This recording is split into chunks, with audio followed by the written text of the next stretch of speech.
Hello, friends. My name is Micah Woods. I am the chief scientist at the Asian Turfgrass Center, and I am today at the maintenance shop of Keya Golf Club in Fukuoka, Japan. I am here for the upcoming 50th KBC Augusta golf tournament, and I think that this is an absolutely fascinating tournament. It's more interesting than the average tournament. And the reason why I think it's more interesting than the average tournament, and since this is a show about grass, and since I'm a grass scientist, it's because of the grass here.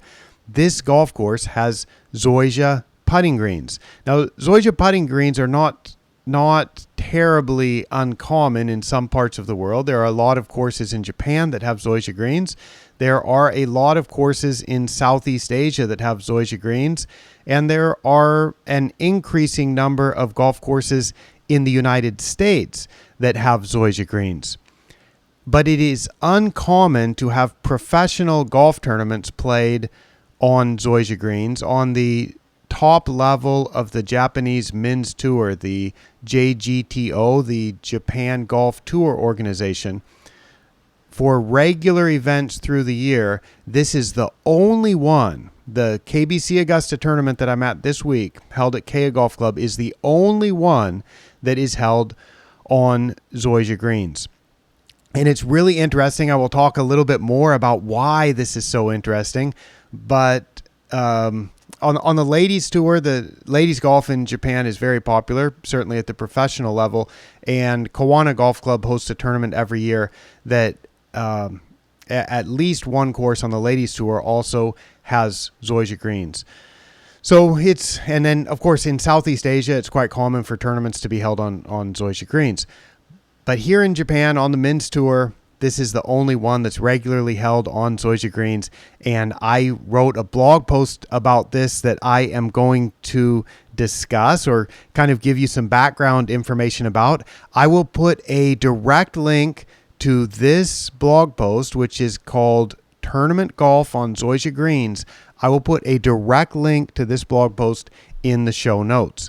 I started off in this blog post saying the 50th KBC Augusta Golf Tournament will be held at Keya Golf Club in Fukuoka next week. And I'm recording this on a Saturday because I want to be here to get some pre-tournament measurements of things like clipping volume and surface firmness and green speed and bobble test and that sort of thing. And I will record these data from before the first practice round all the way through to the final round of the tournament. So when I say next week, it is going to be the practice rounds start on Monday and the tournament starts on Thursday. And I think it's an especially interesting golf tournament because of the Zoysia on the greens. It's korai grass on the greens, which is Zoysia matrella. And Zoysia matrella, a slightly different type, is used on tees and fairways here. And the roughs are Zoysia japonica. It is common in Japan for tees, fairways, and roughs to be Zoysia. Specifically, it's common for tees and fairways to be korai. It's common for rough to be Noshiba, which is Zoysia japonica, and it is common in Japan for greens to be creeping bentgrass.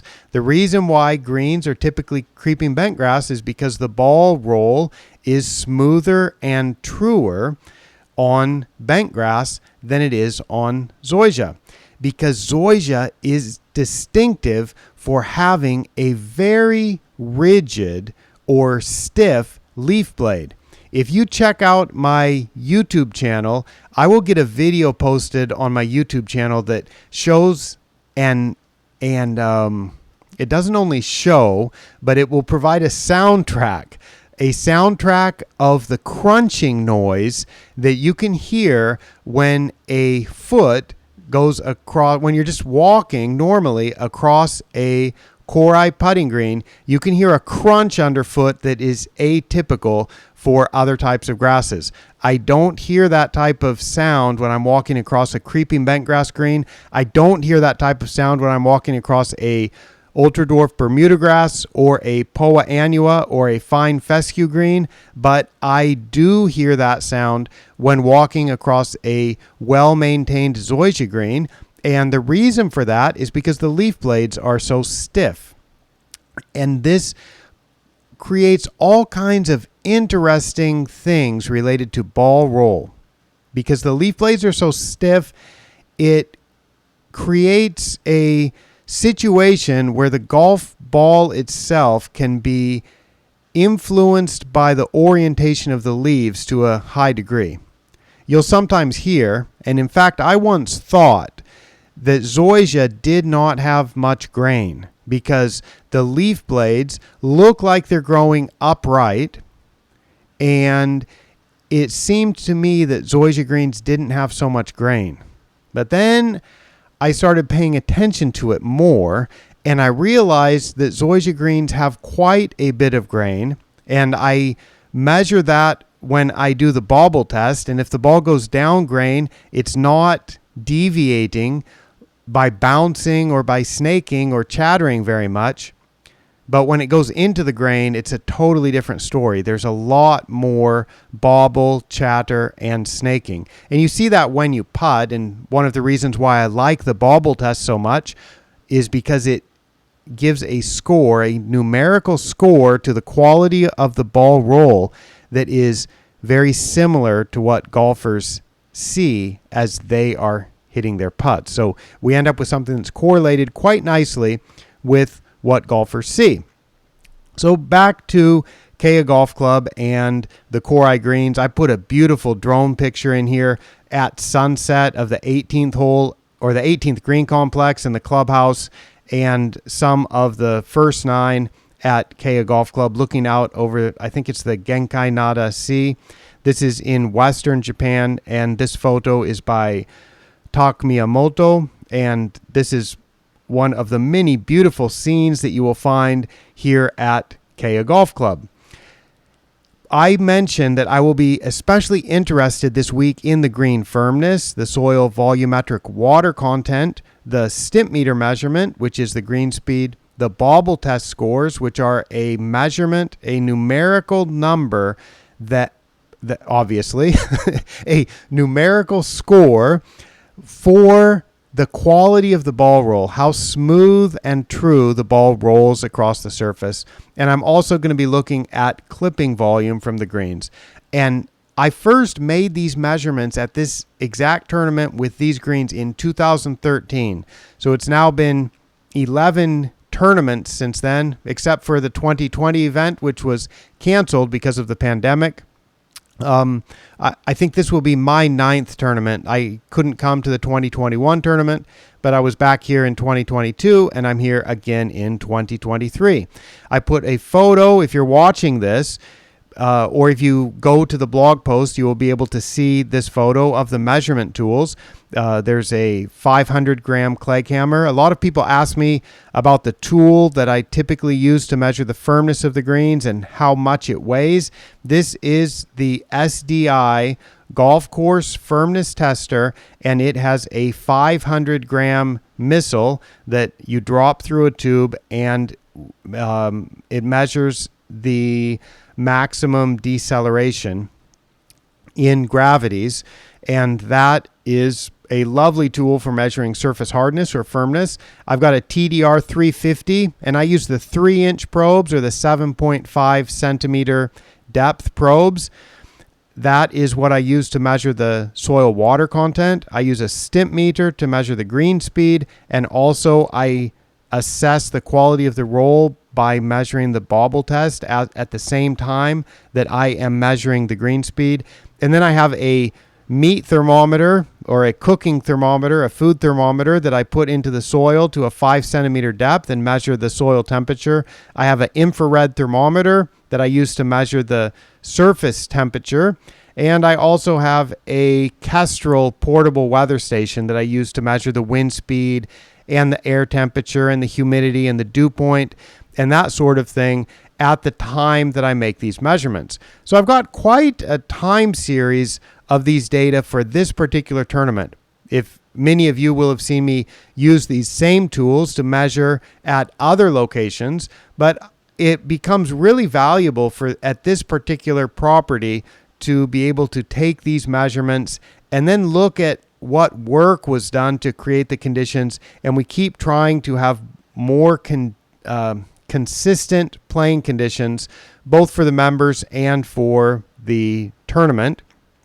And I work closely with the golf course superintendent and assistant general manager here, Andrew McDaniel, who has been on the show before, and he may join later in the week to discuss some of the maintenance work that's been done this year and what's being done this week by him and the team here at Keya Golf Club.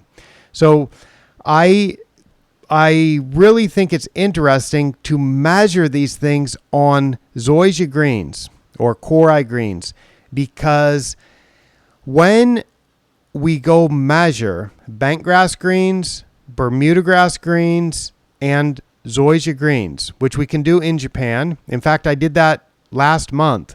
I went from the Tokyo area to the Osaka area to here in Fukuoka, and I visited 19 different properties and measured one green at each, and it came to, I believe we had 6 bentgrass greens, 6 Bermuda grass greens, and 7 korai greens, Zoysia greens.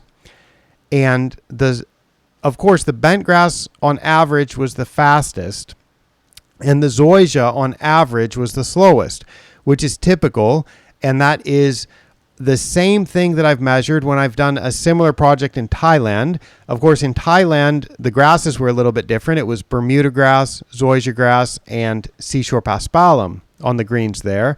And I have a large data set from these types of data collection projects in multiple countries around the world that I've been doing since 2011. Zoysia grass tends to be slow. And the reason why it tends to be slow is because the stiff leaf blades don't allow for the ball to roll out the same way it does with Bermuda grass or with bentgrass. In order to get a really good ball roll on Zoysia greens, you need to do more work than you need to do on Bermuda to get the same type of speed.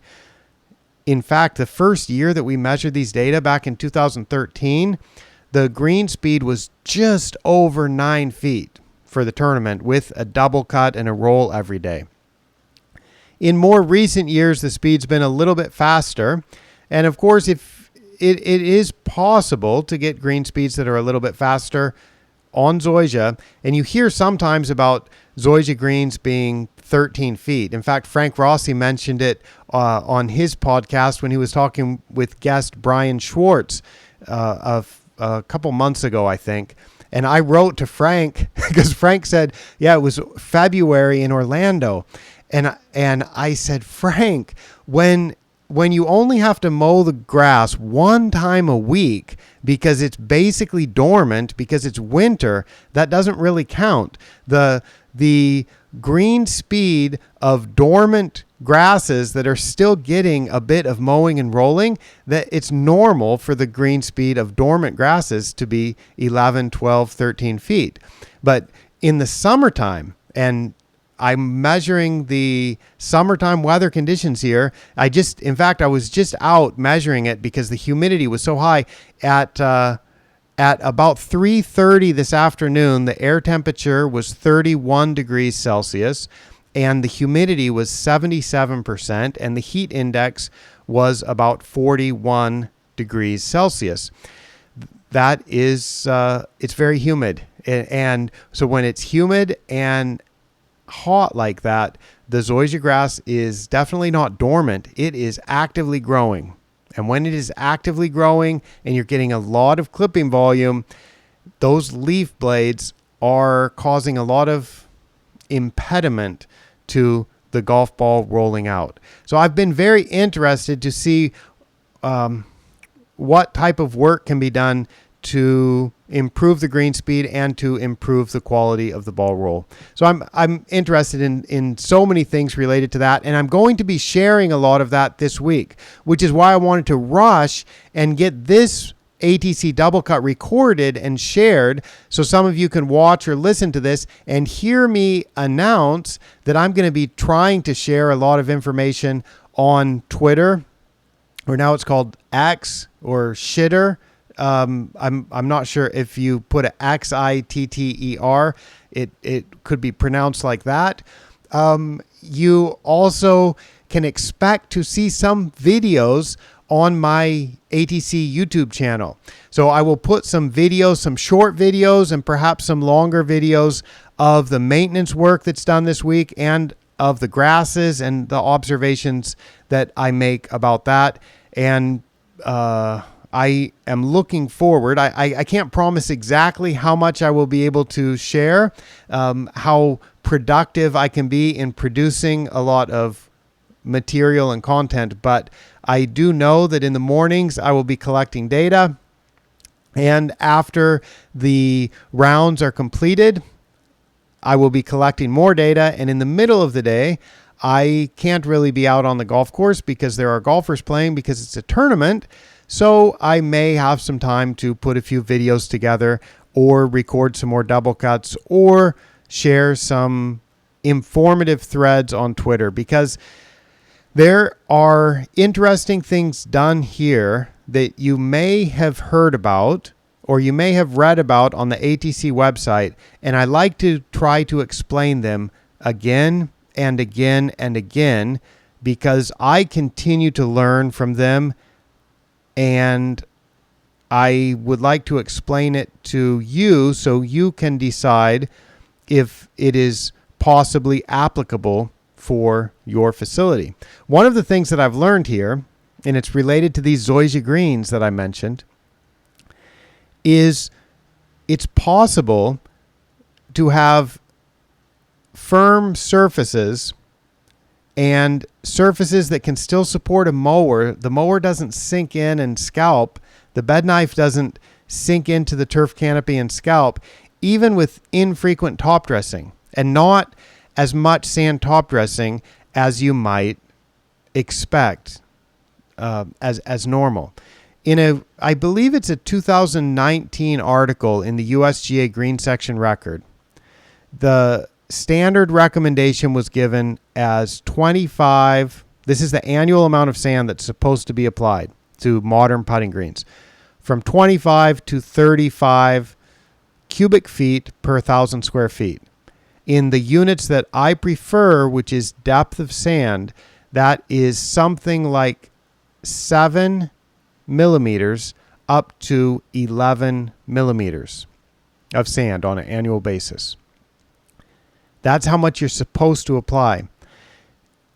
Back when Andrew McDaniel started as the golf course superintendent here in 2013, I was also advising him to put more sand, and I wanted him to put as much sand as possible. There were reasons for doing that back in 2013, 2014, 2015, where at that time I wanted him to put more sand. I recommended that he put more sand.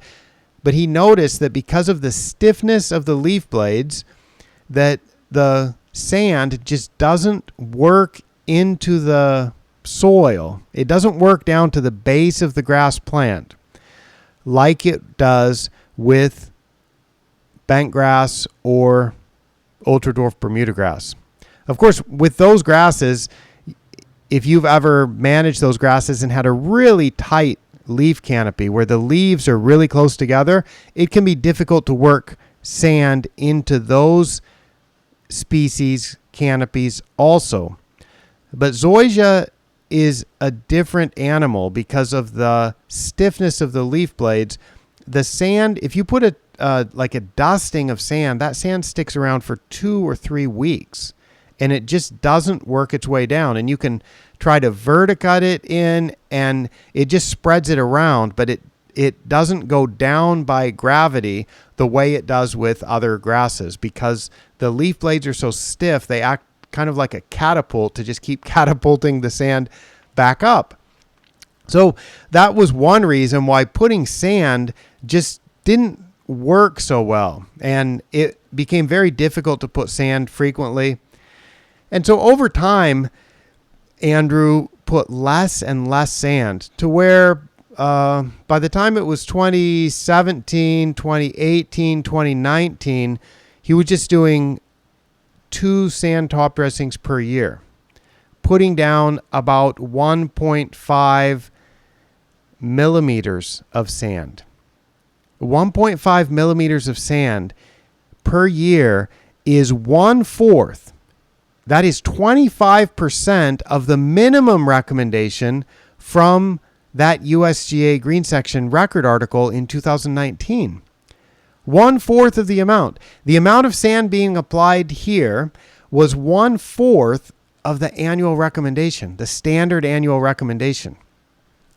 I thought that was absolutely fascinating. We started documenting what was happening and really measuring carefully what was happening by using the total organic material test, the OM246 testing, which has been done here every year since 2017, because I was concerned that if Andrew was only putting 1/4 of the minimum recommended, actually that's less. That's less than the minimum recommended by the USGA. That 1.5 millimeters is 1/4 of the minimum recommended by Rock Gassois and Chaz Schmidt from their research that they did when they surveyed a lot of golf courses around the United States and found that on average you should apply 20 cubic feet of sand per 1,000 square feet, or that works out to 6 millimeters of sand on an annual basis. They found that the courses that were applying that much sand had an acceptable organic matter level in the root zone. So based on that, they recommended to put at least 6 millimeters of sand. Here at Keya Golf Club in 2016, 17, 18, 19, it was just 1.5 millimeters of sand, which is 1/4 of that, about 1/5, 20% of the minimum recommended by the USGA Green Section. So for me, it's just fascinating, because what we found happened, the surfaces didn't get softer. The organic material went up a little bit, but it didn't change too much, because guess what happens when you put less sand? You're able to put less nitrogen fertilizer because you don't need to grow the grass so much to deal with growing through the sand. If you put less nitrogen, you can apply less sand. I'm not sure which comes first, putting less nitrogen or putting less sand, or if putting less sand allows you to put less nitrogen. But whatever, things did not get out of control in the soil. Not so much. But they have been gradually increasing. And in fact, they gradually increased so much that by 2022 and by spring of 2023, the average organic material in these greens, I'll share the exact number later in this week, but I think it was somewhere around 16 to 17% in the top 2 centimeters. That's quite high. And that is above average. And so I recommended to Andrew, could you try to bring this back down to somewhere around 12%? I thought that would be a better number to try to work from in managing to have good playing conditions and conditions that could have the type of firmness that we're looking for during professional golf tournaments. So this year, there has been an extraordinary amount of sand applied here at Keya Golf Club, 2.7 millimeters. That is almost double the amount that it has been typical to apply here. So they've almost doubled the amount of sand, and that was applied in 2 events, once in July, once in June this year. So 2 top dressing events. The total has been 2.7 millimeters, but keep in mind that's still less than half the amount that's recommended as a minimum by the USGA Green Section. So it's still quite a different kind of maintenance. And I think it's so fascinating to have a different kind of grass and a different kind of maintenance, and to be able to measure what happens with the playing conditions and measure what happens with, for example, the soil water holding content. And I will be measuring the volumetric water content with that this week with my TDR 350. So I guess another thing that might be interesting, if you are watching or listening to this from the United States, it's common sometimes to have zoysia in tees and fairways in the U.S., but less common to have zoysia in roughs for some reason. Whereas in Japan, it's common to have tees and fairways and roughs that are all zoysia. And in the case of Keya Golf Club here, which I'm showing a picture of that now, this is the downhill 12th hole. The greens are also zoysia. So it's interesting to see what zoysia rough is like. And I believe the mowing height right now at the start of the tournament week is 80 millimeters. That is just over 3 inches. 3 inches would be 75 millimeters. So I think the last cut in the rough will be at the start of the week during the practice rounds. I think it was cut a little bit today. Maybe it will be finished cutting at the start of the week, just over 3 inches. And then that will grow up a little bit over the course of the week. And we can take a look at what that rough looks like. So I think for the grass types here and for the playability and just the way that golf courses are maintained in Japan, it is quite an interesting golf tournament. I am so interested in learning about it myself and sharing some of that information with you. So I hope that some of you will be interested in this. I'll talk about a lot of numbers, about things like the green speed in the morning and then the green speed in the afternoon. And because we know what the clipping volume is, we can check if how much that changes depending on how much the grass is growing. I would expect if the grass is growing more rapidly, there may be more of a decline in green speed from morning to afternoon. Or maybe you think that the green speed increases from morning to afternoon. We can check if that happens. I've also mentioned how when it doesn't rain, you can check the hourly evapotranspiration through the day, and then you can measure the soil water content at a starting time, and then you can measure the volumetric water content, the soil water content, at a second time in the day. You can look at the accumulated evapotranspiration that has happened during that time, compare that to the change in soil water content, and from that you can calculate a site-specific crop coefficient. And you can expect that the crop coefficient, the in-field at your facility crop coefficient, may be different depending on whether the site is in full sun or whether it is a shaded area. So I may play around with that a little bit this week.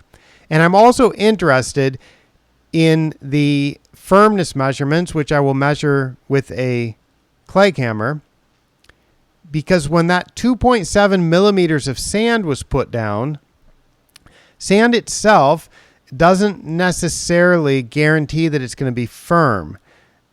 And that sand was put down together with core cultivation and a deep tine cultivation. That happened in June, 2 months ago. It'll be maybe that's going to be like 9 weeks or 10 weeks before the tournament when that cultivation was done. But that when you cultivate the soil, you decompact the soil. You make the soil a lot looser. And I'm interested to see if over the past 2 months, if the surfaces have firmed back up again to be suitable for tournament conditions.